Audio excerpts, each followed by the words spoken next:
Had a very spirited response from one member of the club. Hi, Phil! Hi, Phil! Good afternoon, Lions! I feel the love! Lion Lloyd! King Lion, fellow Lions and guests, this is a very unhappy dollar. I gotta look at this shirt for the rest of the meeting. It's an upside down M. It's called tough love. My shirt got $1 today, yay me. Any I have a couple. okay, Mike, Lion Mike has a couple. Which way do you want this? President Ron, fellow Lions and guests. I wasn't here last week because Nita had to go down and be fitted for a CPAP. So anyway, that's not one of the dollars.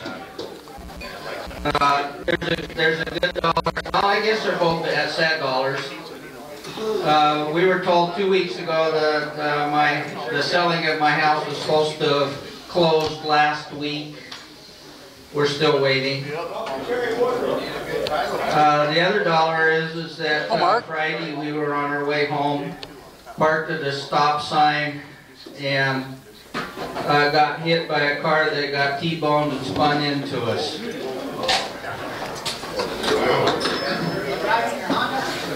Lion Dwayne has another $2 bill. President Ron, fellow Lions and guests, I have a happy $2 for my 50-plus years friendship with Lion Sam Wardle, who last week shared his dessert winnings from the round. If anybody else is interested in that particular weight loss, yeah, right in front of me too. Right in front of me too. Past President Cindy. President Ron, fellow Lions and guests, I have a couple of happy dollars. For those of you that are not on Facebook, this is the Vegas win this time. Check out the bling bling. And we had a wonderful time in Vegas, won some money. Unfortunately, we won the money on the wrong team, but that's what happens when you place your bets after the Super Bowl the previous year. I have a sad dollar that I've been away for the last couple of weeks. I've been down with the crud that's been floating around, but I'm happy to be back and seeing everybody. And it is so good to see you, Cindy. Hey, Rod. President Ron, fellow Lions and guests, I got two happy dollars. The first one is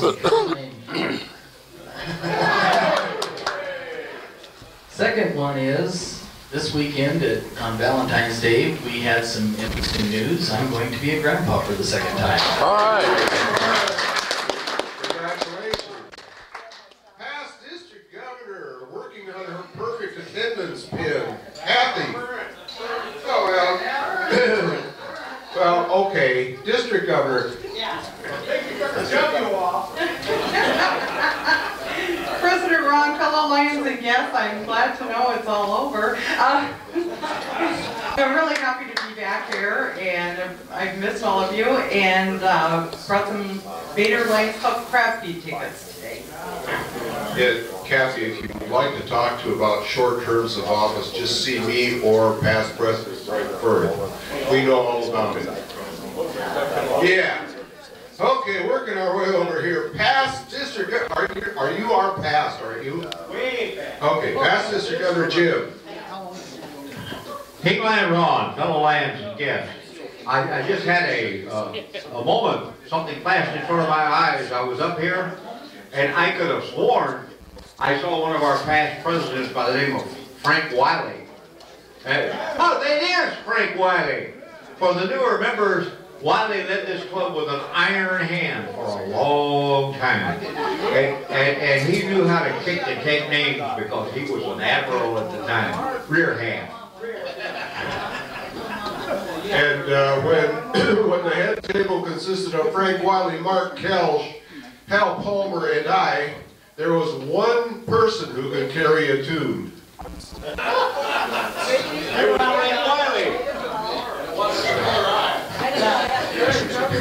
So Chair Steve. President Ron, Phil Lyons, I guess, got a message from Steve Huntley. I talked to him again this morning. He's been on chemo, but he's actually feeling a lot better. His voice sounded good. He's been out working in their yard. So, like I said, he's sounding good.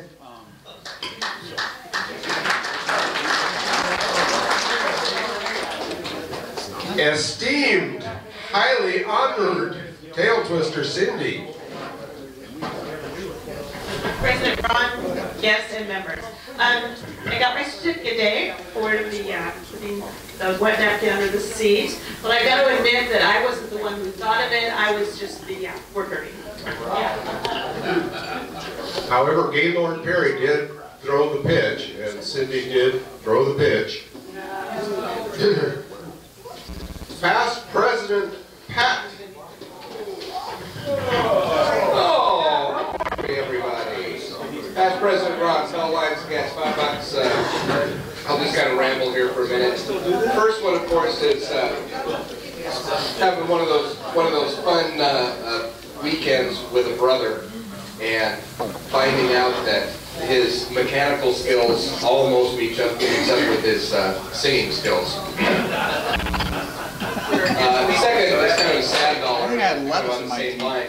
It is amazing how if you have one of those oxygen trucks, how many times the tweakers can cut the metal lines going in and out of the fuel tank so they can get a half a gallon of gas out of it. Isn't it amazing?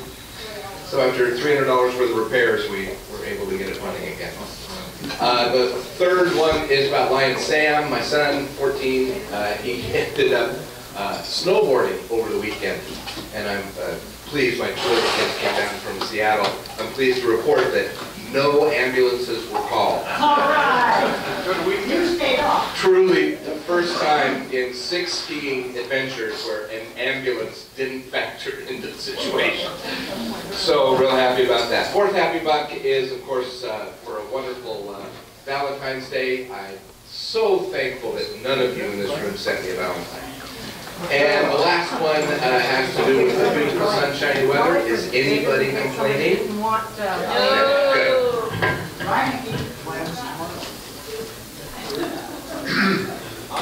Past President Cindy may have forgotten something. President Ron, fellow Lyons guests, I also, one of those dollars was a happy dollar because the tornado damage that happened in October is finally getting fixed now. Like Richard. King Lion, fellow members and guests, I have one happy buck, and I don't know about the second one. I'll tell you about that. My daughter took a month's leave from her work, took a cross-country tour by herself in her new car. She is now in New York, enjoying a couple of plays. My don't know buck is last night at 4 o'clock in the morning, my wife got this call and said, "He's gonna crash, he's gonna die." And my daughter is a computer guru, and she was thinking that he was going into Reagan Airport because this was on her phone. He was diverted to Newark, and there was no problem.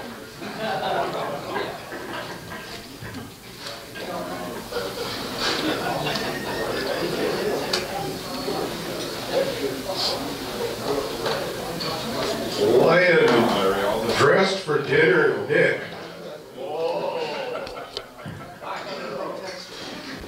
President Ron, fellow Lions and guests, I've got a sad dollar.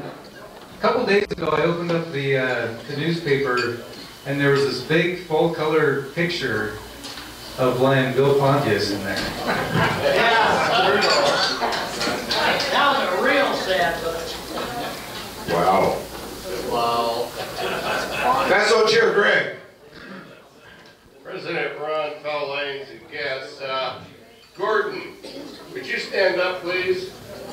I was at Monticello Lions meeting and visitation here just recently, and I found out that my old friend Gordon from the Monticello Lions and I share a birthday. Everybody guess who's the oldest? You. That's on Chair George. You look like twins. Yeah. President Ron, fellow lines and guests, I got a happy dollar. My son's flying up from California Saturday, going to be up here for a couple days. Don't anybody misbehave. Line Ron.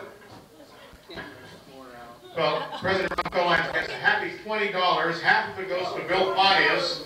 I have two pictures of Bill recently. Hey, Mike. This is when he got his skin cancer taken off clean edge, and he makes a joke that it was a barnacle. So admire his scar on his face. It's been a great story. The second one about Bill is his picture in the paper. This proves that an acorn can fall far away from the tree. I have met the young girl, and she is absolutely amazing. Tall, slender, not an ounce of fat on her body, and a mind that works so fast she makes Bill look dull. And that's really something. The second part of the $20 is to thank Dwayne Smith. He went to the Seattle Boat Show and he won a haul out and 3 days of yard space for a boat, and he donated it to me. So for this year, my lift out on the boat to do the annual maintenance is pretty much covered. So thank you very much, Dwayne. All right, Joey. Past District Governor Mark. President Ron, fellow Lions and guests, dollar number one is for the amazing weekend. Got to spend Saturday brewing beer with my son, followed by a great dinner at Grounds for Opportunity with several other couples, including the Claypools. Got out, got a little dirt therapy on Sunday, and then took two of our grandkids to Seaside for all day yesterday, and I realized why you're young when you have young kids. That's a lot of work. The second dollar is a proud dollar. Our nephew, Will Lawrence, once again ran a 800-meter race, invitational up at the University of Washington, and he now once again has the second fastest time of any NAIA runner in the country at 800 meters. And the 8th fastest time of any runner in the United States. Wow. Wow. All right. Lance Sam.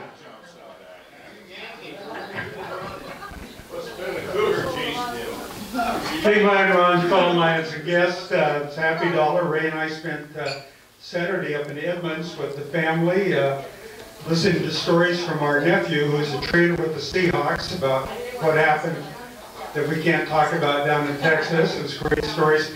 But it was really the 100th birthday of my father-in-law, as some of you know. Of course, he passed away 30 years ago, but we still celebrate it. And he had a reason for a party. But yes, some of you know he was a Medal of Honor recipient. And afterwards, we went, they did another new 6-foot granite basically slab marker for him at Washelli, and we had a great time.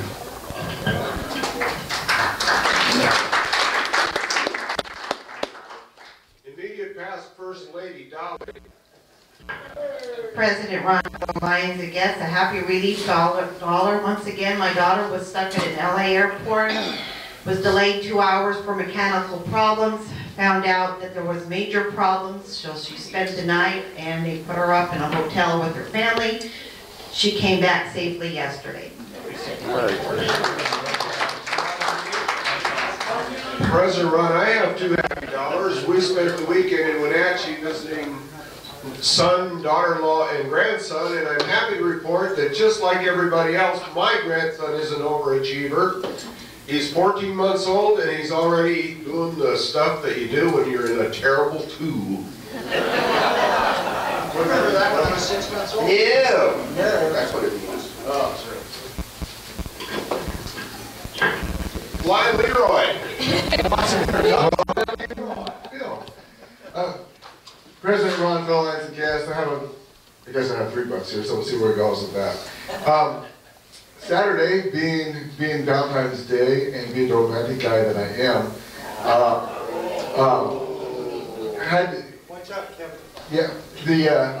was also, just to show how romantic it is, it was my wife and I, Melissa, our 18th wedding anniversary, so on Valentine's Day, so it was a great time, great day. We got to enjoy a good meal at Fowler's Town, and that was really fun. So that's it? No, that wasn't it, but you don't get to hear everything else. But continuing on with our anniversary celebration, we are going down to Newport, Oregon in a couple of of days to spend time at the Newport Seafood and Wine Festival. So we get to try about, I heard there's 80 different wineries down there, so we'll get about 95 of them. And anyway, I'll say this before when I get back. And then, by the way, Leroy, our active imaginations can make a better evening out of that than you can anyway, so you don't need to tell us. Lion Tom. King Lion Ron, fellow Lions and guests. I have two sad dollars that Martha and I missed the last 3 weeks, but Only $2 sad. yeah, well, we did makeup while we're in Hawaii. Only $2 sad. Any more happy dollars from the floor? Second VP, Laura has 10 happy dollars. This is going to take a while. Yeah, and I know who's our guest speaker, and you know, so I can take all the time I want. President Ron, fellow Lions and guests, I have 10 happy bucks. $5 is really payback for the lunch, or excuse me, for the breakfast that our new member, John Palmer Sr. bought for me at board meeting last Thursday, excuse me. I brought in my big bag, and I thought I was all prepared for the meeting, and lo and behold, I forgot to put my purse in my bag. And kindly, John Palmer paid for it. He had his purse. So that's $5 out of this, and then the other $5 is for this weekend. My husband worked on Valentine's Day, so that was kind of a sad moment. But I took the kids to the sweet spot, so that was our Valentine's together. And then as a family, we decided to do a family dinner where each person had to prepare a course. And so my daughter, she did sweet potato fries, so that was pretty cool. She made those on her own. I made chicken pulled barbecue pork and the salads. Brad has cleanup today. And that's why he's not here, because he's cleaning up. And my son Braden, he made cookie bottomed brownies. So we had a wonderful evening yesterday. It's on vibrate. Yeah, her phone is on vibrate. Thank you for having it on vibrate. Any other happy dollars? You should donate $1. I kept it short. Oh, yes, I'll give $1 for that. Thank you. If you didn't hear, second VP Laura said somebody should donate $1. I kept it short. Here's the buck. Yeah, for $10, that's quite cheap for me. Or I mean, sure. Well, I would start this meeting, but I have no gavel.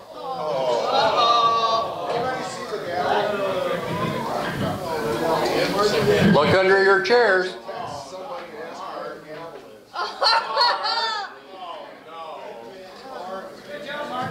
Welcome back. All right. Get a buck out of him somehow. A buck. Only All right, just a buck. For the text. And $1. Hey, Mark. Mark, I'm here all day. Hey, Mark, I forgot to tell you about that. You got to check underneath the chair once. Yeah, that was your text too,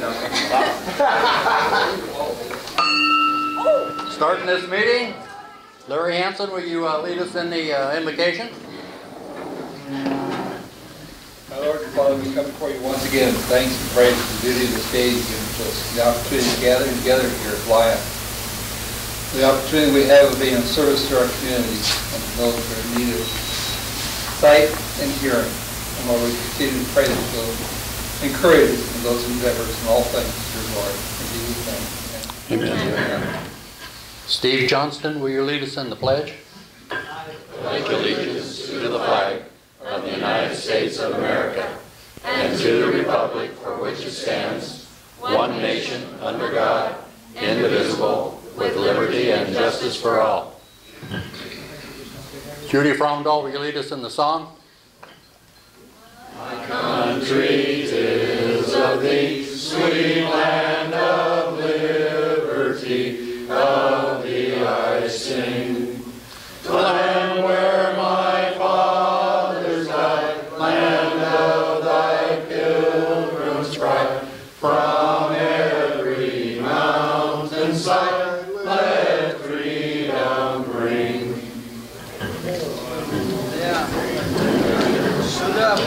We need a sunshine report back here in the back. Sunshine report.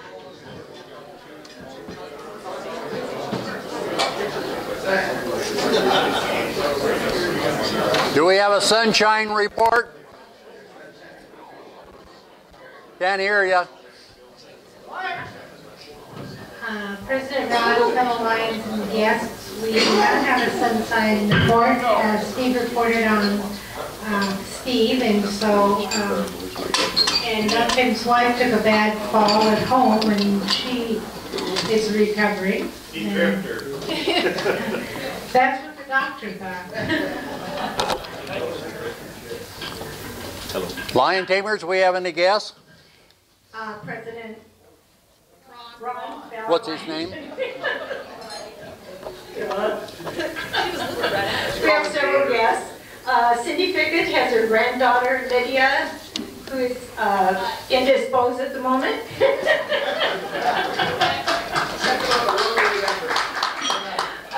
Kathy Crawford, Bader District Governor.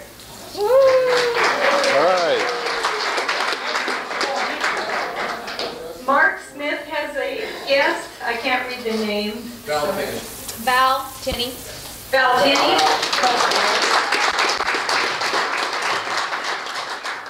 Frank Wiley.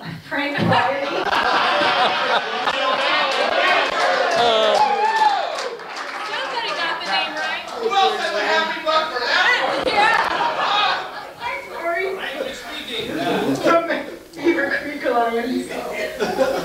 Kevin Hunter, who is a guest of Leroy Bristol.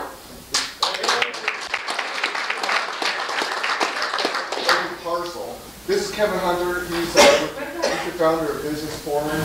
He's located here in Longview, started in Michigan, 1999 Michigan. It's online, visitors, and consider checking us out. And Gordon Zonker from the Longview Monticello.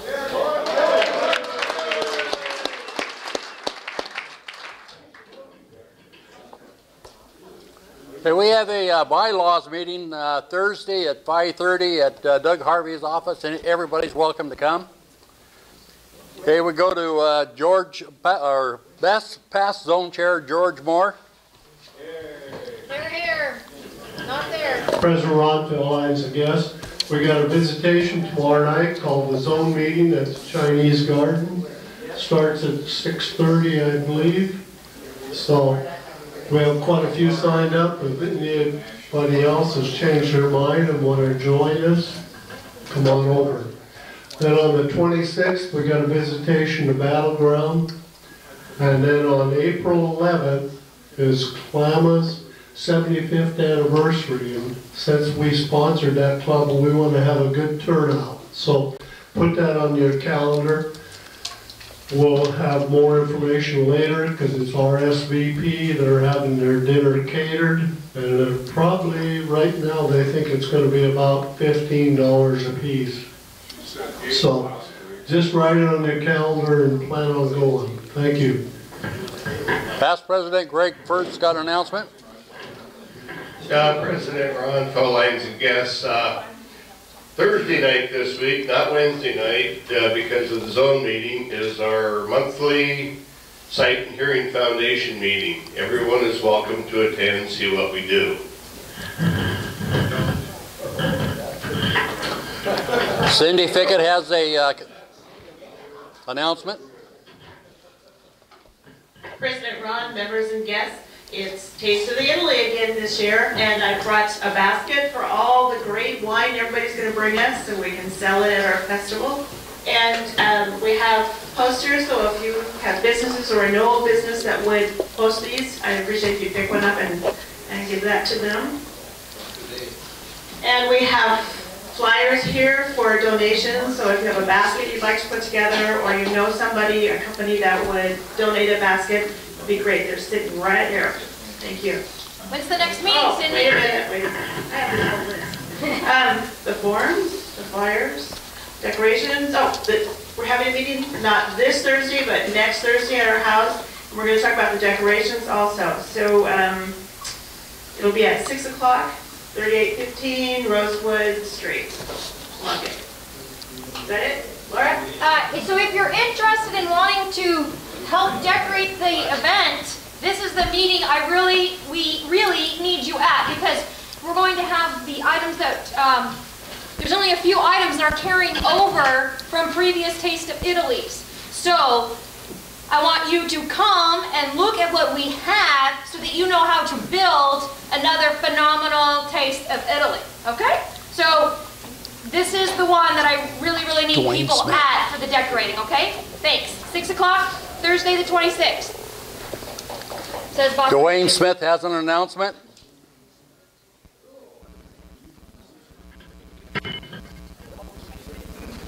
President Ron, fellow Lions and guests, we're viewing the programs again, and I sent out a email to those that are on our email list at pioneerlions.org.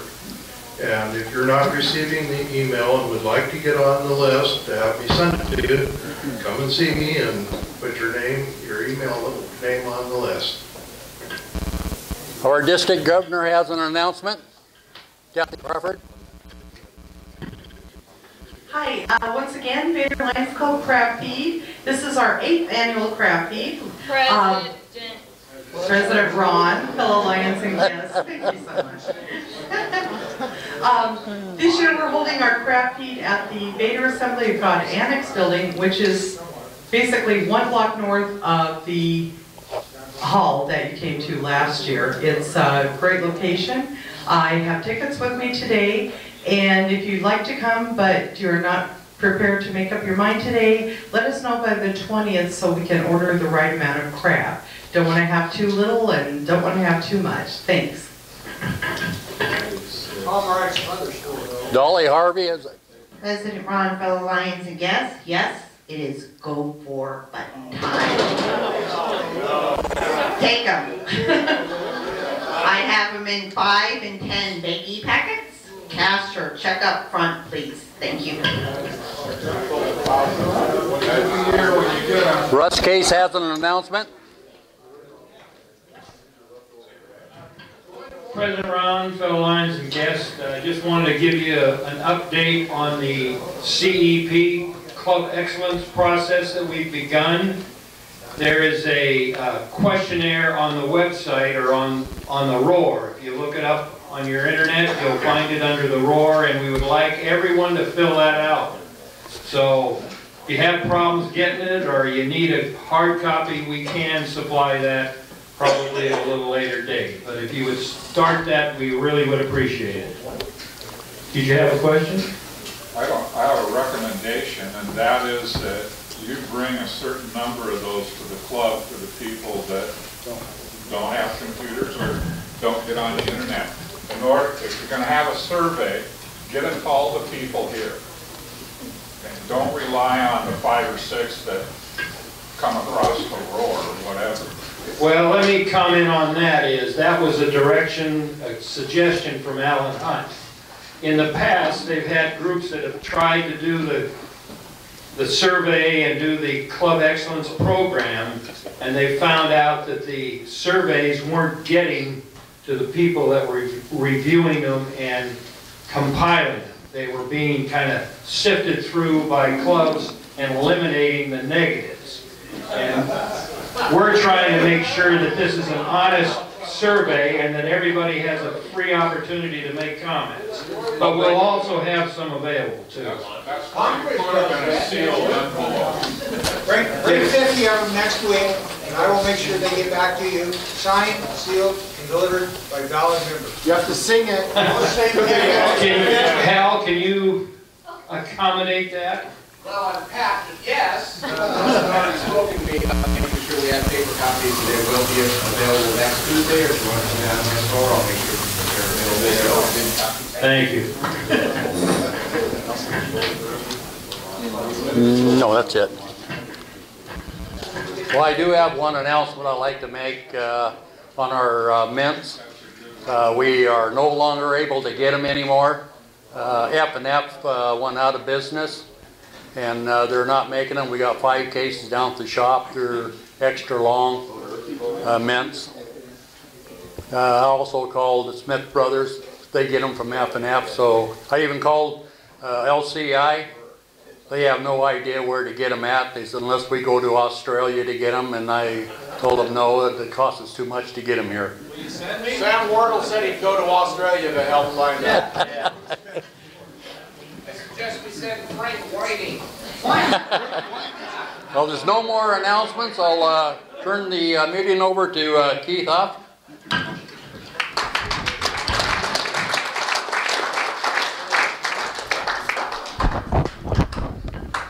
So, thank you for your indulgence last week. For those of you that were here, you know that we got stood up by our guest speaker, and I apologize. The chorus line that we performed was adequate, I hope. Diane Kraft ended up in kind of a weird situation at the hospital, so she did have an excuse. I didn't check it out, but she did have an excuse, so it is what it is. I'm very excited today to have our guest speaker. I've asked him down before, and he's always done an excellent job, and so we enjoy having him here. Commissioner Bill Bryant was elected to the Seattle Port Commission in 2007. He's currently the Assistant Secretary, and he's held the position of Vice President, President, and Secretary. What, John? That's exactly right. Oh, I thought, sorry, John. I'm sorry. Was Frank whining at you? Kind of. Okay, that's what I figured. So, on the Port Commission, he's held a variety of assignments, including the Audit Committee, the Century Agenda Environmental Panel Chair, and the Special Investigations Committee. Commissioner Bill Bryant, as I said, was elected in 2007. In January 2008, he was sworn into office by former Governor Dan Evans, who had co-chaired his campaign. Bryant immediately began increasing the port's transparency and public accountability, was working to protect Puget Sound and improving the transportation system, which is very topical for us here in Cowlitz County with our port. After only 1 year on the commission in 2009, he was elected president of the commission by his peers, and he served the commission as commission president for 3 consecutive years.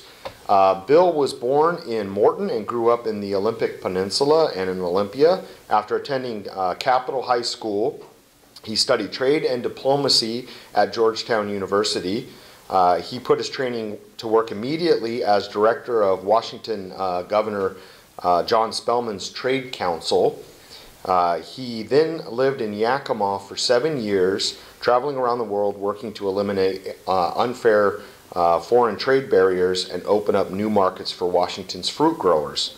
In 1992, Bill moved to Seattle and founded Bryant Christie Inc., a company that works to those same ends, eliminating foreign trade barriers and developing new international markets. In addition to his entrepreneurial interests, Bill has been appointed by both Democrat and Republican administrations, Congress, and the United States Export-Import Bank to advise on our nation's trade policies. So please, a warm welcome for Commissioner Bill Bryant.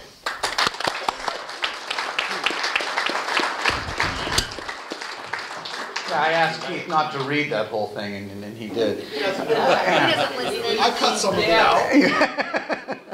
Well, I got to tell you, President Ron, I talk to a lot of groups, and this has got to be one of the most either rowdy or fun or both. But you guys have a good club here, man. Yeah, as Keith mentioned, I was born in Morton, so I'm pretty familiar with Southwest Washington. I spent a lot of my summers with my grandparents in Mossy Rock, and came down in this area most of our weekends, even though I grew up on the peninsula. And then I married Barbara Feasy. I don't know if anybody knows Carolyn and Eric, but Barbara, my wife, grew up between out here and Cathlamet, and Carolyn still lives here in town. So it's a great, fun opportunity to be able to come down and chat with you all today. I came down to look at many of the projects that are either on the drawing board or being proposed or actually possibly going forward out at the port. And there are a lot, as you all know, a lot of new projects and opportunities that are going to give us the ability to bring jobs into this community. And I wanted to talk to you about a similar, not similar, but an effort in the ports of Seattle and Tacoma to keep jobs here in Washington State, because it's a pretty big deal that has just happened over the last several months and is going forward over the next few months. And that is last October, the 5 commissioners in King County and the 5 commissioners in Pierce County agreed to consolidate the 2 seaports into a single operating entity, into a single port. Now, if you ask me why we decided to do that after 100 years, it's for the same reason that your port here is looking at a lot of new projects, and that's jobs. That the 5 commissioners in King and the 5 commissioners in Pierce County realized that if we didn't do something, that we were possibly going to lose a lot of jobs to British Columbia. And when you talk about how many jobs, if you look at the economic impact across Washington State of the 2 ports in Seattle and Tacoma, the reach is 200,000 jobs all across Washington State. If you look at just the maritime sector, so take out the aviation and SeaTac Airport and the air freight and the passengers and tourism, take all that out and look just at the seaports, the fishing, maritime cargo, and shipbuilding industries, that maritime sector, employs more people in Washington State than aerospace. If you look just at the cargo moving across the docks in Tacoma and in Seattle, the jobs related to the movement of that cargo, probably depending on how you count them, is between 19 and 30,000 jobs. And those are jobs that are family wage jobs that pay between $40,000 and $150,000 a year. And some of those jobs were at risk. If we didn't do something different, we're at risk of moving to British Columbia. Now, why is that? Well, really 2 reasons. The first is we had an antiquated government. It wasn't really meeting the needs of our current time. And the second reason is rooted in the recession. But the first is we just had outdated governance. When the legislature wrote the laws setting up the port over 100 years ago, they wrote the laws in a way that really compelled the 2 ports to compete against each other. And over the last 100 years, the ports of Seattle and Tacoma had gotten really good at competing against each other. So one year we'd be up here in terms of our volume, and we'd think then Tacoma would be down here, and we'd think that was great. And the Tacoma would steal some of the business away, and we'd be down here, and Tacoma would be up here, and we're trying to figure out what was going on. And it was this seesaw back and forth on who was on top and who was falling behind. And it went like that seesaw for decades. And what we realized, the 5 commissioners in King and the 5 commissioners in Pierce County, is what we realized is that while this seesaw is going back and forth and it's trying to figure out which port's up on top, overall, the amount of cargo and market share coming into Puget Sound was going down. And the amount of cargo and market share going into British Columbia, Vancouver and Prince Rupert, was going up. And if we didn't reverse that trend, if we didn't do something different, jobs were going to start following that cargo. And we realized we didn't have a lot of time. And that's because of the recession. Before the recession, there were probably about roughly 15 major shipping companies on the planet. As you can imagine, if you have any list of 15 major companies, the top 10 are the real major players. Because these shipping companies hemorrhaged billions of dollars during the recession, 6 of those top 10 have formed an alliance. The top 3 shipping companies on the planet, which constitute about 30 to 35% of the cargo moved, the top 3 have petitioned the United States, the European Union, and China for permission to form an alliance. So whereas before the recession, Seattle and Tacoma could, argue between these different customers and fight over these 12 to 15 major players, and one would go to Tacoma and that wasn't great, or we'd pull one back to Seattle, that was wonderful, and then maybe one would leak off into Vancouver or British Columbia and Prince Rupert, and that wasn't great, but life would go on. What we realized with this handful of these fewer, bigger companies, if we were to lose any one of them, thousands of jobs could go with them. So we began talking to each other, although the law didn't really allow us to talk to each other and at least exchange financial information, so we had to get special permission to do that. And we began talking to each other about, okay, what do we need to do to keep these thousands of jobs in Washington State? And we really realized we needed to do two things, and the law didn't allow us to do either of them. The first is we needed to be making some significant, huge investments, and we needed to coordinate those investments between the two ports.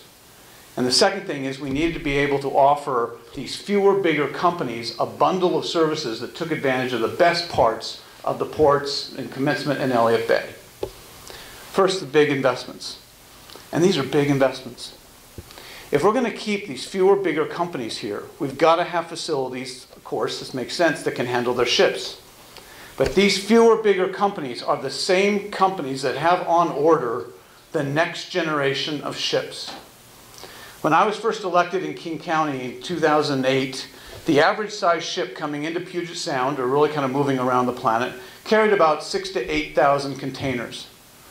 That's only, what, 7 years ago, 6,000 to 8,000 containers. What do you think the new generation of ships hold? Double. How much? Double. Yeah. Actually, 20,000 containers is on the drawing board. The average, the new ships are between 14,000 and 16,000 containers. Double. They're the size of a few football fields. So you can't take a ship that's got 14,000 containers on it and put it into a terminal that was designed to accommodate a ship with 6,000 to 8,000. It just won't fit. So Terminal 5 is one of the terminals up in Seattle. This last summer, the commission voted to take it dark, to take the business that was there, move it to a different place, clean it out, take it dark, and refurbish it to accommodate the next generation of ships. What do you think it costs to take... Terminal 5 is already one of the best terminals on the west coast of the United States. Lots of land, has rail going right onto it, naturally deep water, good facilities, already one of the best. We need to update it to accommodate the next generation. Anybody want to take a wild guess on what it would cost to take an already great facility? $150. Well, add a few zeros and you're getting closer. The staff is saying it's going to cost about $250 million. But we're at 5% design, which means nothing at all. So call it somewhere between $250 and $350 million. Now, if we're going to stay competitive, Washington State's going to stay competitive, and keep those thousands of jobs in Washington State, not just in King County, but all over the state, we have to have 4 terminals in Puget Sound that can accommodate those ships. Right now, Seattle has one and Tacoma has one. And Seattle has already voted now to begin building the second. Now, if we were still in a situation where Tacoma and Seattle were competing, I would be building one. I've already got one in Seattle. I would be starting to build the second, Terminal 5 that I was just talking about, and I'd be trying to figure out how to build a third. Because there's already one in Tacoma. And what would they be doing in Tacoma? They got their one. They'd be trying to figure out how to get a second, and then maybe put a third on the drawing board, and then we'd have 6 in Washington State, and we only have enough business for 4. And none of them would make enough money to pay off the investments, and the taxpayers would be holding the bag. That's not any way to run this show. So the commissioners realized we need to be making some investments, some big investments, but we got to do it in a way that coordinates between the two ports if we're going to keep these ports profitable and keep jobs in Washington State. And the other thing we need to do is we need to be able to offer these fewer, bigger companies the best services of both bays. We have a great asset in Washington State. It's a job-generating asset. These Columbia River ports and the Puget Sound ports are job-generating assets. And the fact that we got 2 naturally deep water ports that do not have to be dredged, because most of our competitor ports in the Gulf and the East Coast have to be dredged. These do not have to be dredged. They're naturally deep water. They're at the intersection, Port of Seattle is at the intersection of 2 of our nation's most important freeways, I-5 and I-90, literally at the intersection. And both ports are right adjacent to the transcontinental rail line. That is a huge job-generating asset that many states would kill to have, and too often we take it for granted. But they're not identical. Tacoma's got their land set up in a way they can deal with different types of ships and different types of cargo, and Seattle's got it set up so they can deal different types of ships and different types of cargo. And in the past, we would tell one of these fewer, bigger companies, well, you got to decide. You're either going to Tacoma or Seattle. And we're like, well, you know, maybe I could do part of this in Seattle and part, no, you gotta decide. You gotta go between one of the two. And we realized if we keep forcing them to choose, they might not choose either Seattle or Tacoma. And so we need to be able to get together and consolidate our services so we could offer a bundle of services that was the best of both Commencement and Elliott Bay. And we had this 100-year-old governance model that didn't allow us to do that. So we petitioned the federal government, the Federal Maritime Commission, to give us permission, and we have a little tweak in the legislation in Olympia, to change it so we can consolidate operations into a single seaport. If we are successful in pulling this off by June, we will have created this third largest port in North America. LA Long Beach, New York, New Jersey, and Puget Sound. And by doing that, and what I think is a real historic, bold decision to totally reinvent government to meet the needs of our time, by doing that, we are letting the world know that the ports in Puget Sound, and I would argue that the ports in the Columbia River are doing the same thing by looking at a lot of these investments. We're letting the world know that we want to compete. We want to keep jobs here. We've decided we're going to compete globally. But part of our challenge in Washington State is that Washington State hasn't made that same decision. And unless Washington State decides that it wants to compete globally, this bold decision on the part of the ports won't matter. Let me give you two quick examples of why. The first is education. I was talking to one of the leaders in the maritime unions up in Seattle, and he told me that we have jobs, not the port, but there are the companies that are in the port, have jobs working on the refrigerated containers. And these are what you put perishable commodities into, apples and seafood. And you've got to be precise, because you want to freeze your seafood and chill your apples, and you don't want to freeze your apples and chill your seafood. So you got to get it right. And these jobs require a certain level of math and computer skills. They pay between, he was telling me, $4,000 to $7,000 a month. And they're going unfilled because we can't find high school students with the appropriate math and computer skills. We live in a state where 25% of our ninth graders will not graduate from high school. Even, I think, more challenging and worse is that 57% of the high school graduates who tried to get into community college last year didn't have the skills necessary to get into community college. If we want to keep these fewer, bigger companies here, we've got to provide them with people who are able to fill the jobs that they need filled. And that means we've got to put more emphasis on workforce development. And the other issue is transportation. The Canadian government, federal government, working with British Columbia, working with Vancouver and Prince Rupert, have built a freight corridor directly between Prince Rupert and Vancouver and Chicago and St. Louis. So they can move cargo from Asia to the American Midwest more rapidly than if you bring it through Puget Sound. That freight corridor is a direct threat to keeping jobs here in Washington State. And here in Washington State, we have over 21% of our highways that are moving towards significant deterioration. We have over 100 bridges that are moving to structurally deficient status and may have to have weight restrictions put on some of them. We have a highway that was supposed to go from the Port of Seattle down into the manufacturing industrial district, which would make sense. In the 1980s, late 70s, we built half of it and just stopped. It just stops. We're supposed to have a highway that goes from the Port of Tacoma into that same industrial district. We built it in King County, but then we never connected it in Pierce County to the Port of Tacoma. It just stops. We've not finished the investments that we started to make 20 years ago. The ports of Seattle and Tacoma have taken a very bold step forward by totally revamping governance to meet the needs of our time and to stepping up and begin making the investments we need to keep jobs here. But unless Washington State decides to modernize how we make transportation decisions and how we educate our kids, I'm not sure that that bold decision on the part of the ports will generate as many jobs or save as many jobs as it could. Washington State needs to step up and be bold and make the same kinds of decisions that the port has. And if we do, we will reclaim our destiny of being a job-generating powerhouse on the Pacific Rim. Thank you.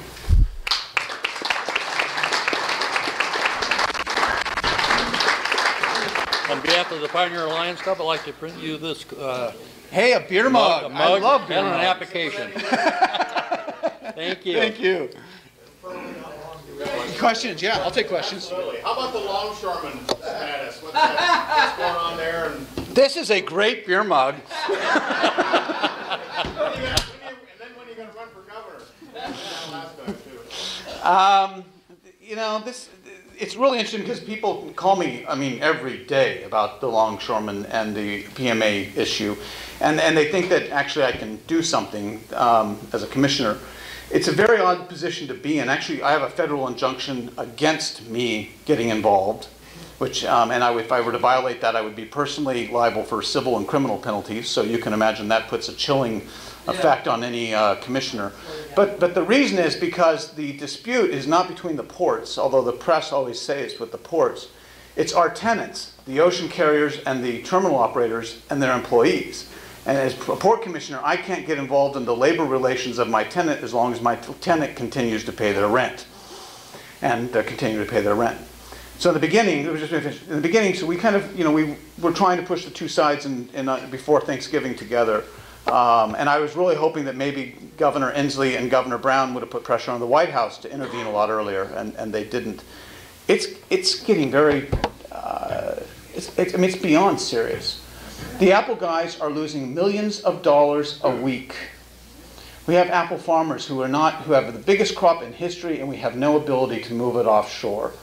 Hay growers are losing millions of dollars, and more importantly, they're losing customers to Southern Hemisphere suppliers, and they're not sure they're going to get those customers back. We have the BMW carbon fiber plant over in Moses Lake. BMW is going to put a carbon fiber plant somewhere on the planet. The two finalists were somewhere up in Canada, Toronto, Quebec, somewhere around there, and Moses Lake. Moses Lake got it because they had affordable land, affordable hydro, and direct access to a deep water port. They manufacture carbon fiber for the next generations of cars that are going to roll out in a year or so, and they should bring the product into the Port of Seattle, take it over on I-90, manufacture the carbon fiber, re-export it through the Port of Seattle to auto plants all around the world. They've laid off a whole line. This is affecting manufacturing and agriculture. The president has finally gotten involved and sent his Secretary of Labor out here. We'll see what happens, but if this goes on another 2 or 3 weeks, there are folks who are dipping into their savings to keep their businesses alive, and they're collateral damage, and it's not fair. How do you see the expansion of the Panama Canal affecting us? The question, and this is a great question, I didn't really go into it in the comments, is how will the Panama Canal expansion affect us? It's going to, right now, British Columbia is our primary competitor. It's going to add another competitor. Suddenly we're going to be competing with all of the Gulf ports in the East Coast in a way we don't right now. And that's why it's going to be even more essential that we build this transportation infrastructure we need. Part of it, I talked about that highway in Tacoma. It's supposed to go all the way from Tacoma up through the manufacturing district. But if we could just build the bit between Tacoma and I-5, it would be huge in increasing our competitiveness for when the canal opens next year. And I was talking to a group of transportation folks right before Christmas. And I said, we have got to finish the highway between I-5 and the Port of Tacoma in the next 36 months if we're going to compete with British Columbia and the expanded Panama Canal. And these guys go, Bill, we can't even permit it in 36 months. I'm like, no. Guys, the rest of the world's not going to sit by and wait for us to get our act together. We need to build this in the next 36 months. And if we don't start building some of the infrastructure, we will lose jobs to those East Coast and Gulf ports. And by the time we build it, it may be too late. Yeah, was that pull out of the container shipper into Portland, was that a result of the labor dispute? It was a result of this dispute put on top of a dispute that they had in Portland already. And then I think you've got these big shipping companies consolidating on how many ports they're going to call on, because they're not going to take these really big ships and continue to hopscotch up the West Coast from LA, Long Beach, Oakland, Portland, Tacoma, Seattle. They're going to pick a few ports. And I think you've got some consolidation going on with Hanjin moving up to their Seattle facility, consolidating those two. How will the proposed TPP, Trans-Pacific Partnership, impact our ports? The question was, how will this new proposed trade agreement with Asia affect our ports? To the extent it opens up new markets for our agricultural goods in Asia, especially if we're talking about products that are moved by ocean, such as apples, it could have a huge impact in increasing our agricultural exports. 52% of the cargo exported through the Port of Seattle is either forest products or agriculture. So to the extent it's opening up agricultural markets in Asia, that could increase our exports. We only can, though, have ships to take our product around the world if we have ships coming in and unloading stuff. And if that creates a market for their products in the United States, then that may mean having more ships coming in and we have more capacity for stuff going out. But they're only going to come in if we have a transportation system that can get their stuff to the American Midwest. So again, the trade agreement's not going to do it if we don't have a transportation system to meet it. Can you stay over and I can hang around. Yeah. Answer any questions? You bet. Okay, thank you. And we'll see very soon. Thank you. So we got the zone meeting tomorrow night. We got the Taste of Italy coming up a week from Thursday. Pardon? Yeah. Yeah, tomorrow. Taste of Italy meeting for decorations. Dolly Harvey's got Go Forth buttons for sale. Greg Firth's got the site and hearing meeting.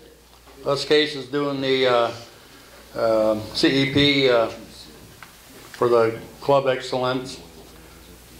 Our district governor's got crab feed tickets for sale. Okay, on the blue ticket, number is 720-625.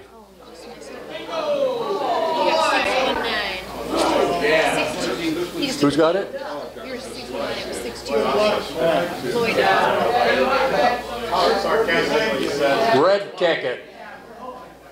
The red ticket is 817250. All right, Mr. Case. I got that. Russ Case. Diabetes. Diabetes. Relay for Life. Oh, we got a draw for Relay for Life? Got two of them.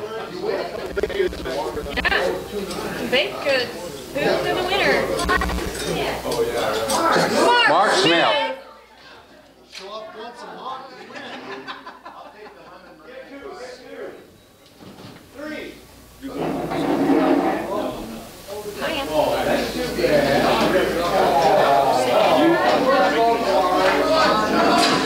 Ron Johnson. Mr. Secretary, do we have any senility? Oh, okay. Well, there's no other business. This meeting is adjourned.